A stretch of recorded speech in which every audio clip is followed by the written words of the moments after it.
यह लेख भगत सिंह ने जेल में रहते हुए लिखा था। यह 27 सितंबर 1931 को लाहौर के अखबार द पीपल में छपा था। इस लेख में भगत सिंह ने ईश्वर के होने पर कई सवाल उठाए हैं। उन्होंने दुनिया के बनने, इंसान के पैदा होने, इंसान के मन में भगवान की सोच कैसे आई और साथ ही दुनिया में गरीबी, शोषण, गड़बड़ी और अमीरी गरीबी के फर्क जैसे मुद्दों पर बात की है। यह उनके सबसे मशहूर लेखों में से एक माना जाता है। 1930-31 के टाइम फ्रीडम फाइटर बाबा रणधीर सिंह लाहौर सेंट्रल जेल में बंद थे। वे बहुत धार्मिक व्यक्ति थे। जब उन्हें पता चला कि भगत सिंह ईश्वर में विश्वास नहीं करते तो उन्हें बहुत दुख हुआ। वे किसी तरह भगत सिंह की कोठरी तक पहुंचे और उन्हें समझाने की कोशिश की कि ईश्वर है। जब वे इसमें सफल नहीं हुए तो गुस्से में बोले, तुम्हें मिली शोहरत ने तुम्हारा दिमाग खराब कर दिया है। तुम घमंडी हो गए हो और यही घमंड तुम्हारे और ईश्वर के बीच एक काली दीवार बन गया है। इस बात के जवाब में भगत सिंह ने ये लेख लिखा। ये ओरिजिनल टेक्स्ट नहीं, हमने इसे थोड़ी आसान भाषा में समराइज किया है ताकि आम आदमी जो शुद्ध हिंदी नहीं जानता वो भी आसानी से समझ सके। तो आइए शुरू करते हैं, मैं नास्तिक क्यों हूं बाय भगत सिंह। अब एक नया सवाल खड़ा होता है, क्या मैं सिर्फ घमंड की वजह से ईश्वर के अस्तित्व को नहीं मानता? कुछ दोस्त ऐसा सोचते हैं कि मैं जरूरत से ज्यादा आगे बढ़ गया हूं और मेरा अहंकार ही मुझे नास्तिक बना रहा है। मैं यह नहीं कहता कि मैं इंसानी कमजोरियों से ऊपर हूं, मैं भी एक आम इंसान हूं। मुझ में भी कमजोरियां हैं, मुझ में भी थोड़ा बहुत अहंकार है। मेरे कुछ साथी मुझे जिद्दी और अपनी बात मनवाने वाला कहते थे। कई बार लोगों ने कहा कि मैं दूसरों पर अपने विचार थोप देता हूं। यह बात कुछ हद तक सही है और मैं इसे मानता भी हूं। मुझे अपने विचारों पर भरोसा है और उन पर गर्व भी है, लेकिन यह घमंड नहीं है, यह अपने विश्वास पर भरोसा करने जैसा है। घमंड तब होता है जब इंसान खुद को जरूरत से ज्यादा बड़ा समझने लगे। अब सवाल यह है कि क्या यही घमंड मुझे नास्तिक बना गया, या फिर मैंने सोच समझकर, पढ़ लिख कर और गहराई से विचार करके ईश्वर पर विश्वास न करने का फैसला किया। मुझे यह समझ नहीं आता कि घमंड कैसे किसी इंसान को ईश्वर में विश्वास न करने पर मजबूर कर सकता है। अगर कोई सच में महान है और मैं उसे ना मानूं, तो यह तभी हो सकता है जब मैं खुद को उससे बड़ा समझने लगूं। लेकिन यह कैसे हो सकता है कि जो इंसान पहले ईश्वर में विश्वास करता हो वह सिर्फ अपने घमंड की वजह से अचानक विश्वास करना बंद कर दे? इसके सिर्फ दो ही तरीके हो सकते हैं, या तो इंसान खुद को ईश्वर का मुकाबला करने वाला समझने लगे या फिर खुद को ही ईश्वर मानने लगे। दोनों ही हालात में वह सच्चा नास्तिक नहीं बनता। पहले में वह ईश्वर के होने को मानता है, बस उसे अपना दुश्मन समझता है। दूसरे में वह किसी बड़ी शक्ति के होने को मानता है, लेकिन मैं तो ऐसी किसी शक्ति होने से इनकार करता हूँ। मैं न खुद को ईश्वर का मुकाबला करने वाला मानता हूँ, न खुद को भगवान समझता हूँ और न ही किसी अवतार की तरह दिखता हूँ। मेरा नास्तिक होना घमंड की वजह से नहीं, बल्कि सोच समझकर लिया गया फैसला है।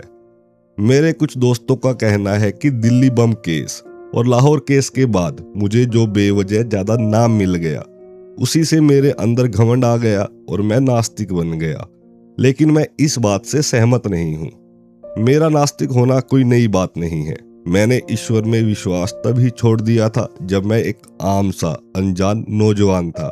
उस समय कोई मैं मशहूर इंसान नहीं था। एक कॉलेज का छात्र इतना घमंडी हो ही नहीं सकता कि सिर्फ घमंड की वजह से नास्तिक बन जाए। मैं कुछ टीचरों का पसंदीदा था और कुछ को मैं अच्छा नहीं लगता था, लेकिन मैं कोई बहुत ज्यादा पढ़ने वाला या मेहनती स्टूडेंट नहीं था। इसीलिए मेरे अंदर ऐसा कोई घमंड पनपने का सवाल ही नहीं उठता। मैं तो बहुत शर्मीला स्वभाव का लड़का था और भविष्य को लेकर भी थोड़ा निराश रहने वाला था। मेरे बाबा, जिनके साथ मैं बड़ा हुआ, बहुत कट्टर आर्य समाजी थे। आर्य समाजी नास्तिक नहीं होते। स्कूल की शुरुआती पढ़ाई के बाद मैं डीएवी स्कूल लाहौर में गया और 1 साल हॉस्टल में रहा। वहां मैं रोज सुबह शाम प्रार्थना करता था और घंटों गायत्री मंत्र भी जपता था। उस समय मैं पूरा आस्तिक था, सच्चा भगत। बाद में मैं अपने पिता के साथ रहने लगा। वे धार्मिक मामलों में खुले विचारों वाले थे, लेकिन ईश्वर में उनका विश्वास था। उन्हीं से मुझे आजादी के लिए कुछ करने की प्रेरणा मिली। वे रोज मुझे पूजा पाठ के लिए कहते थे। इस तरह मेरा पालन पोषण हुआ। असहयोग आंदोलन के समय मैंने नेशनल कॉलेज में एडमिशन लिया। वहीं से मैंने धर्म से जुड़े सवालों पर खुलकर सोचना शुरू किया, यहाँ तक कि ईश्वर के होने पर भी। फिर भी तब भी मैं ईश्वर में विश्वास करता था।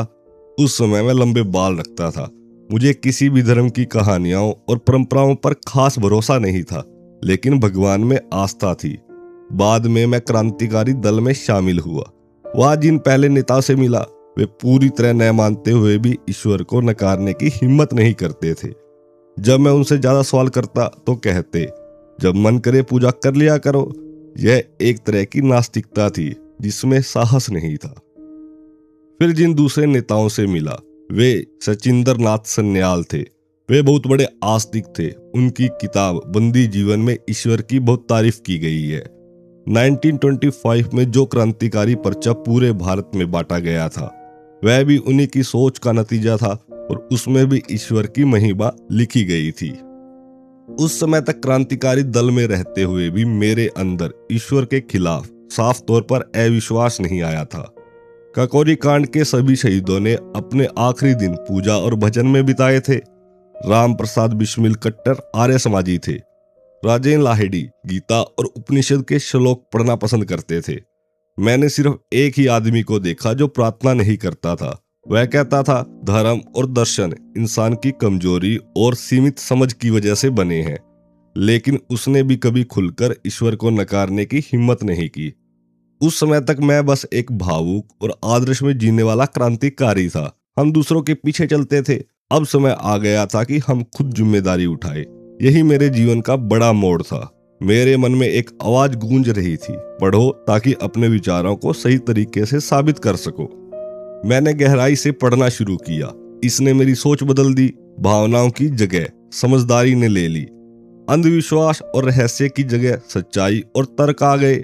मैंने बाकुनिन को पढ़ा, मार्क्स को पढ़ा, लेकिन सबसे ज्यादा लेनिन, ट्रोत्स्की और दूसरे क्रांतिकारी नेताओं को पढ़ा। ये सब नास्तिक थे।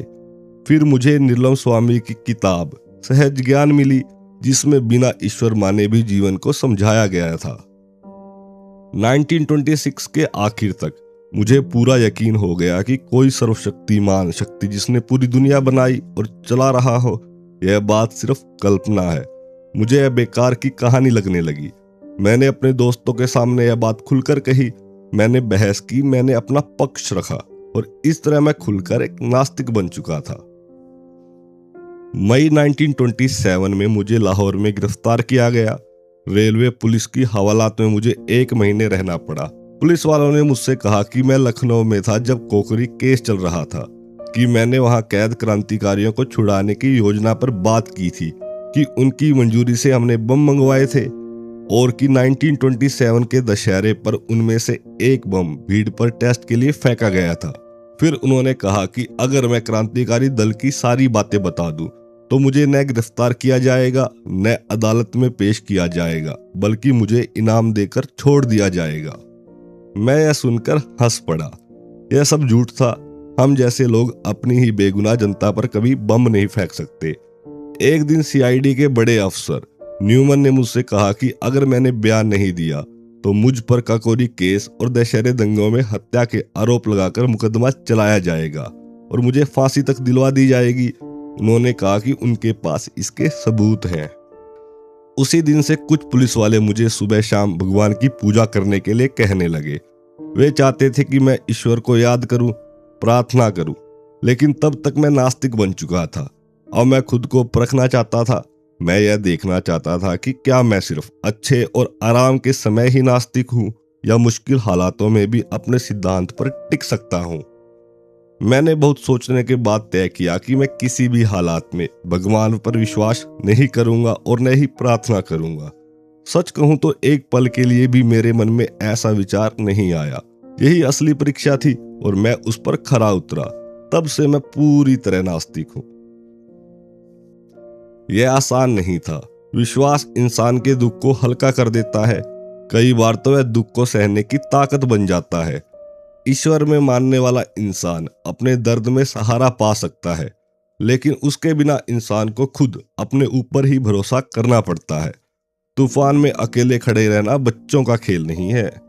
ऐसे समय में अगर किसी में घमंड होता भी है तो वह अपने आप खत्म हो जाता है। इंसान अपने विश्वास को छोड़ने की हिम्मत नहीं करता। अगर फिर भी कोई छोड़ देता है तो वह साफ है कि वह सिर्फ घमंडी नहीं बल्कि उसके अंदर कोई और ताकत है। आज मेरी हालत बिल्कुल ऐसी ही है। मुझे पता है कि एक हफ्ते के अंदर यह तय हो जाएगा कि मैं अपने जीवन को अपने लक्ष्य के लिए कुर्बान करने जा रहा हूँ। इससे बड़ी तसल्ली और क्या हो सकती है। जो ईश्वर में मानता है वह सोच सकता है कि अगले जन्म में वह राजा बनेगा। कोई स्वर्ग की कल्पना कर सकता है। कोई यह सोच सकता है कि मरने के बाद उसे इनाम मिलेगा। लेकिन मैं क्या सोचूं?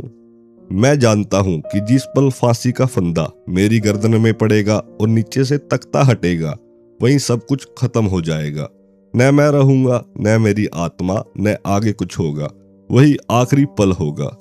एक छोटी सी जिंदगी जो संघर्ष में बीती वही अपने आप में मेरा इनाम है। अगर मैं इसे इस नजर से देखने का साहस रखता हूं तो किसी और इनाम की मुझे जरूरत नहीं है। मैंने बिना किसी लालच के, बिना किसी स्वर्ग या अगले जन्म की उम्मीद के अपना जीवन आजादी के लिए दे दिया है, क्योंकि मैं और कुछ नहीं कर सकता था। जिस दिन हमें ऐसे बहुत से पुरुष और महिलाएं मिल जाएंगी जो अपना जीवन सिर्फ इंसानियत की सेवा और दुखी लोगों के मदद के लिए दे दें, उसी दिन असली आजादी की शुरुआत होगी। वे शोषण करने वालों, जुल्म करने वालों और गलत करने वालों को चुनौती देंगे, किसी इनाम के लिए नहीं, न राजा बनने के लिए, न स्वर्ग पाने के लिए, न अगले जन्म के लिए, बल्कि इसीलिए कि इंसान की गर्दन से गुलामी की जंजीरें टूटे और दुनिया में शांति आए। क्या ऐसे लोगों के गर्व को अहंकार कहा जाएगा? अगर कोई ऐसा कहता है तो वह या तो नासमझ है या चालाक। ऐसे लोगों को माफ कर देना चाहिए, क्योंकि वे उस गहराई को समझ ही नहीं सकते जो किसी सच्चे बलिदान के पीछे होती है। उनका दिल उस दर्द, उस प्यार और उस जोश को फील नहीं कर पाता। अपने ऊपर भरोसा रखना अक्सर घमंड समझ लिया जाता है। यह दुख की बात है, लेकिन इसके अलावा रास्ता भी तो कोई नहीं है। आलोचना करना और खुलकर सोच पाना, ये दोनों एक क्रांतिकारी के लिए बहुत जरूरी गुण है। हमारे बड़ों ने किसी परम शक्ति में विश्वास बना लिया था, इसलिए जो कोई उस विश्वास पर सवाल उठाता है उसे अक्सर धर्म का दुश्मन या गद्दार कह दिया जाता है। अगर उसके तर्क इतने मजबूत हो कि उनका जवाब न दिया जा सके और वह इतना पक्का हो कि भगवान के डर से भी न डरे, तो उसे घमंडी कहकर बदनाम किया जाता है। लेकिन मेरा नास्तिक होना घमंड की वजह से नहीं। मेरे तर्क सही हैं या नहीं, इसका फैसला मेरे पाठक करेंगे, मैं नहीं। मैं इतना जरूर जानता हूं, अगर मैं ईश्वर में मानता तो आज मेरी जिंदगी शायद आसान होती, मेरा दुख हल्का हो जाता। मेरा ईश्वर में न मानना माहौल को थोड़ा सूखा और कठोर बना देता है। थोड़ा रहस्य और कल्पना इसमें मिठास ला सकती थी, लेकिन मुझे अपने भाग्य को किसी झूठे सहारे की जरूरत नहीं है। मैं यथार्थ में विश्वास करता हूँ। मैं दिमाग और समझ से काम लेना चाहता हूँ। हमेशा इसमें सफल हो जाऊं यह जरूरी नहीं। कोशिश करना इंसान का फर्ज है। सफलता तो हालात और किस्मत पर निर्भर करती है। जिस इंसान में जरा सी भी समझ है वह अपने आसपास की दुनिया को तर्क से समझेगा। जहाँ सीधा सबूत नहीं होता वहाँ दर्शन काम आता है।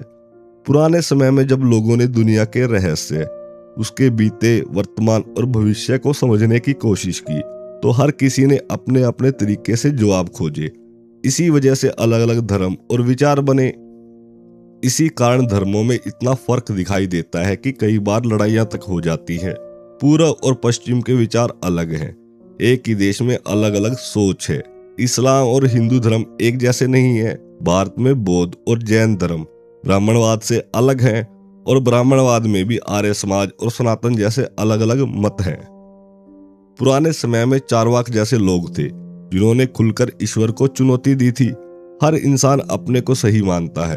अफसोस की बात यह है कि हम पुराने विचारकों से सीख लेने की बजाय उनकी बातों को बिना सोचे समझे मानते चले जा रहे हैं। इससे इंसान की सोच आगे बढ़ने की बजाय जड़ हो जाती है। सिर्फ विश्वास और अंधविश्वास बहुत खतरनाक होते हैं। ये इंसान के दिमाग को सुस्त बना देते हैं और उसे पीछे की सोच में बांध देते हैं। जो आदमी खुद को समझदार और यथार्थवादी कहता है उसे पुराने सभी अंधविश्वासों पर सवाल उठाने चाहिए। हर बात को तर्क की कसौटी पर कसना चाहिए। अगर कोई बात तर्क पर खरी न उतरे तो उसे गिर जाना चाहिए। तब जरूरत होती है नए विचारों की जगह बनाने की। पुराने ढांचे को गिराकर जो सही हो उसे लेकर नई सोच खड़ी करनी चाहिए। मुझे पूरा भरोसा है कि कोई ऐसी चेतन परम शक्ति नहीं है जो इस पूरी प्रकृति को चला रही हो। हम प्रकृति में विश्वास करते हैं। हमारा मानना है कि इंसान को अपनी भलाई के लिए प्रकृति को समझना और उस पर काबू पाना चाहिए। इसे चलाने के पीछे कोई भगवान नहीं बैठा। यही हमारा दर्शन है। और अब हम ईश्वर में मानने वालों से कुछ सवाल पूछना चाहते हैं। अगर तुम मानते हो कि एक सर्वशक्तिमान, हर जगह मौजूद और सब कुछ जानने वाला ईश्वर है जिसने इस दुनिया को बनाया, तो मुझे बस यह बता दो कि उसने यह दुनिया बनाई ही क्यों। ऐसी दुनिया जो दुख, तकलीफ और दर्द से भरी है। या कोई भी इंसान पूरी तरह खुश नहीं है। हर तरफ परेशानी, भूख, बीमारी, शोषण और बेइंसाफी है। यह मत कहना कि यह उसका नियम है। अगर वह नियमों में बंधा है तो वह सर्वशक्तिमान कैसे हुआ? फिर तो वह भी हमारी तरह मजबूर ही हुआ। यह भी मत कहना कि यह उसका मनोरंजन है। नीरो ने रोम शहर को जलाया था, बहुत से लोगों को मरवाया था अपने मजे के लिए। इतिहास उसे क्या कहता है? निर्दयी, क्रूर, हत्यारा। चंगेज खान ने भी अपने सुख के लिए हजारों लोगों को मरवाया। आज हम उसके नाम से नफरत करते हैं, तो फिर तुम्हारा ईश्वर क्या है? वह तो नीरो और चंगेज खान से भी ज्यादा भयानक हुआ, क्योंकि वह हर दिन, हर घंटे, हर मिनट करोड़ों लोगों को दुख देता है।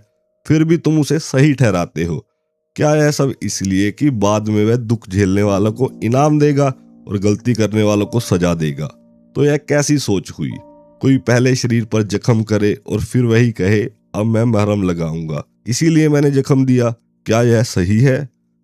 जैसे पुराने जमाने में ग्लैडिएटर खेलों में इंसान को भूखे शेर के सामने डाल दिया जाता था और कहा जाता था अगर बच गया तो उसकी अच्छी देखभाल करेंगे। क्या यह इंसाफ था? तो मैं फिर पूछता हूँ, उस चेतन शक्ति ने इंसान और इस दुनिया को बनाया ही क्यों? मजा लेने के लिए? अगर हाँ, तो उसमें और नीरो में क्या फर्क है? अब मैं मुसलमान और ईसाइयों से पूछता हूँ, तुम तो पुनर्जन्म में भी नहीं मानते। तुम यह भी नहीं कह सकते कि यह पिछले जन्म के कर्मों की सजा है। तो फिर बताओ, तुम्हारा ईश्वर क्यों दुनिया बनाता है और इतनी तकलीफ क्यों देता है? तुम्हारी किताबों में लिखा है उसने 6 दिन में दुनिया बनाई और हर दिन कहा सब ठीक है। आज उसे बुलाओ, उसे आज की दुनिया दिखाओ, जेल की काल कोठरी दिखाओ, झुग्गी झोपड़ियों में भूख से तड़पते लोग दिखाओ, मजदूर दिखाओ जिनका खून अमीर लोग चूस रहे हैं, खाने का सामान समुद्र में फेंका जा रहा है जबकि लोग भूख से मर रहे हैं, राजाओं और अमीरों के महल दिखाओ जो गरीबों की हड्डियों पर खड़े हैं। फिर उससे पूछो, क्या आज भी वह कहेगा सब ठीक है? यही मेरा सवाल है, यह दुनिया क्यों बनी और कहां से यह सब सही है? तुम चुप हो, ठीक है, मैं आगे बढ़ता हूं। और तुम हिंदुओं से मैं यह पूछना चाहता हूं, तुम कहते हो कि जो लोग आज दुख झेल रहे हैं वे पिछले जन्म में पापी थे और जो आज जुल्म कर रहे हैं वे पिछले जन्म में साधु थे, इसलिए आज सत्ता का मजा ले रहे हैं। मुझे तो लगता है कि यह सोच बहुत चालाकी से बनाई गई है। ऐसी सोच जिसमें सवाल करने की गुंजाइश ही खत्म हो जाती है। हर अन्याय को पिछले जन्म का फल कहकर सही ठहरा दिया जाता है। कानून के हिसाब से सजा सिर्फ 3 वजह से सही मानी जाती है: बदला लेना, डर पैदा करना और सुधार करना। आज के समझदार लोग बदले वाली सजा को गलत मानते हैं। डर दिखाकर सजा देना भी बेकार माना जाता है। सिर्फ सुधार की सजा ही सही मानी जाती है, जिसका मकसद अपराधी को अच्छा इंसान बनाकर समाज में वापस लाना हो। अब मैं पूछता हूँ, तुम्हारे ईश्वर की सजा किस काम की है? तुम कहते हो वह इंसान को अगले जन्म में गाय, बिल्ली, पेड़, जानवर या किसी और रूप में पैदा करता है। तुम 84 लाख योनियों की बात करते हो, पर इससे सुधार क्या होता है? क्या तुमने किसी ऐसे इंसान को देखा है जो कहे मैं पिछले जन्म में गधा था इसलिए अब सुधर गया हूं? एक भी नहीं। मुझे पुराणों की कहानियां मत सुनाओ, मैं उन्हें सबूत नहीं मानता। और एक बात जान लो, दुनिया का सबसे बड़ा पाप गरीब होना है। गरीबी खुद एक सजा है, एक अभिशाप है। गरीब इंसान पढ़ नहीं सकता, समाज उसे नीचा समझता है। उससे भेदभाव होता है, उसका दिल कड़वा हो जाता है। अगर वह कोई गलती करता है तो उसका दोष किसका है, ईश्वर का, उसका अपना, या उस समाज का जिसने उसे इंसान ही नहीं समझा? और उन लोगों का क्या जिन्हें जानबूझकर अज्ञान में रखा गया, जिन्हें वेद सुनने पर पिघलता हुआ शीशा कान में डालने की सजा दी जाती थी? अगर वे कोई अपराध करते हैं तो जिम्मेदार कौन है? मेरे दोस्तों, ये सारे सिद्धांत ताकतवर लोगों की बनाई हुई चीज है, ताकि वे अपनी दौलत, अपनी सत्ता और अपनी ऊंचाइयों को सही ठहरा सके। अपन सिंक्लेयर ने कहा था, किसी आदमी को बस अमरता का सपना दिखा दो, फिर उसकी सारी संपत्ति लूट लो, वह चुपचाप सहता रहेगा। धर्म के ठेकेदार और सत्ता के मालिक मिलकर जेल, फांसी, कोड़े और ये सारी डर पैदा करने वाला सिद्धांत बनाते हैं। अब मैं पूछता हूँ, अगर ईश्वर सच में सर्वशक्तिमान है तो वह हर अपराध को होते समय ही क्यों नहीं रोक देता? यह तो उसके लिए बहुत आसान है। उसने युद्ध करने वाले राजाओं की सोच क्यों नहीं बदली? उसने विश्व युद्ध क्यों होने दिया? उसने अंग्रेजों के मन में यह बात क्यों नहीं डाली कि वे भारत को आजाद कर दें?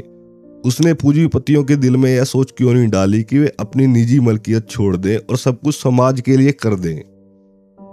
तुम समाजवाद को अव्यवहारिक कहते हो, ठीक है, इसे तुम्हारा ईश्वर लागू कर दे, वह तो सर्वशक्तिमान है।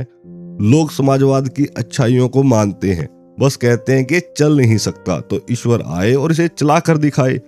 अंग्रेज यहाँ इसलिए राज नहीं कर रहे कि ईश्वर चाहता है, बल्कि इसलिए कर रहे हैं क्योंकि उनके पास ताकत है और हमारे पास विरोध करने की हिम्मत नहीं। वे हमें ईश्वर के दम पर नहीं, बल्कि बंदूकों, गोलियों और पुलिस और सेना के दम पर दबाए हुए हैं। यह हमारी चुप्पी है जिसकी वजह से एक देश दूसरे देश का शोषण कर रहा है। तो फिर ईश्वर कहाँ है? क्या वह यह सब तमाशा देख रहा है? क्या उसे हमारे दुखों में मजा आता है? अगर ऐसा है तो उसमें, नीरो में और चंगेज खान में क्या फर्क रह जाता है?